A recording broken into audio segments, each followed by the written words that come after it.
No, physical media didn't die today.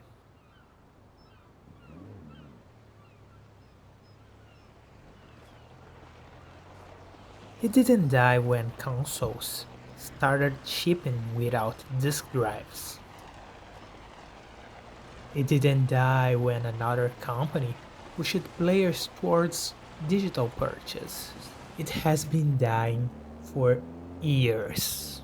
And maybe we were too distracted by convenience to notice.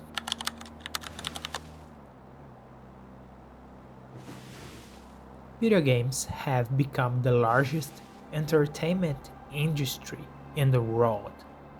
They generate more revenue than film and music combined. Yet there is a strange contradiction at the heart of that success. The bigger the industry becomes, the less ownership players actually have. Think about every other form of art. Paintings survive for centuries. Books are reprinted generation after generation.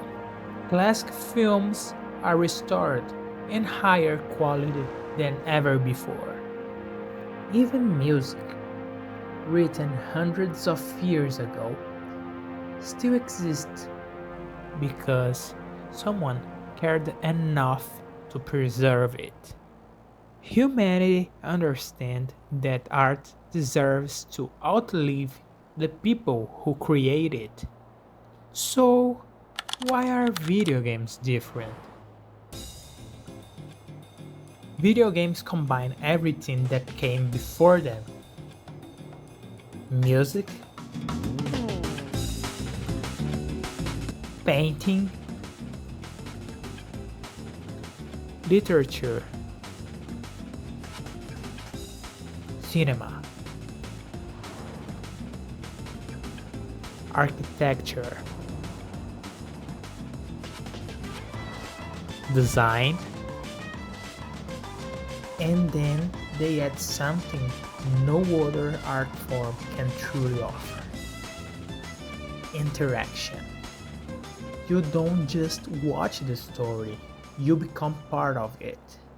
Yet, despite all of this, preservation has rarely been one of the industry's priorities. Games disappear because licenses expire. Others remain locked to hardware that is no longer manufactured. Digital storefronts shut down, servers go offline, entire experiences become impossible to access, sometimes forever. There was a time when buying a game meant something different. You bought a cartridge, a CD, a DVD, a Blu-ray. You could lend it to a friend, trade it, sell it, keep it on your shelf for decades. It was yours. Today, ownership feels different. More and more games are tied to online accounts. More and more require servers that won't exist forever. Even physical copies often contain only part of the game. The rest leaves behind downloads that may not always be available. And without realizing it, we stopped buying games and we started buying permission to access them. And those are not the same thing. Permission can expire, accounts can be lost, digital stores can close, servers can disappear. And when that happens, were we ever truly owners? Or were we simply temporary users?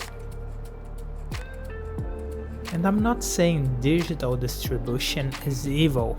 It's faster, more convenient, more accessible. Subscription services have allowed millions of people to experience games they otherwise couldn't afford, and those are real benefits.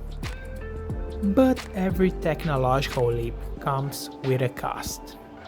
And perhaps the cost of convenience is ownership.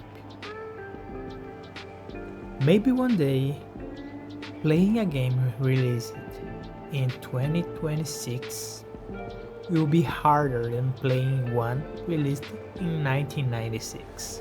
If that happens, we won't just lose products, we will lose pieces of our culture. Because video games aren't just software, they are art, they are story, and story only survives if someone chooses to preserve it. Maybe physical media will disappear.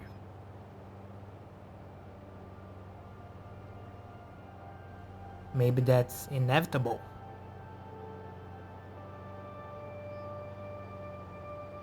Maybe physical media isn't what we should be trying to save. Maybe it's ownership. Maybe it's history. Maybe it's our ability to experience the art that came before us. If all of this is inevitable, then there's only one question left. Who will preserve video games?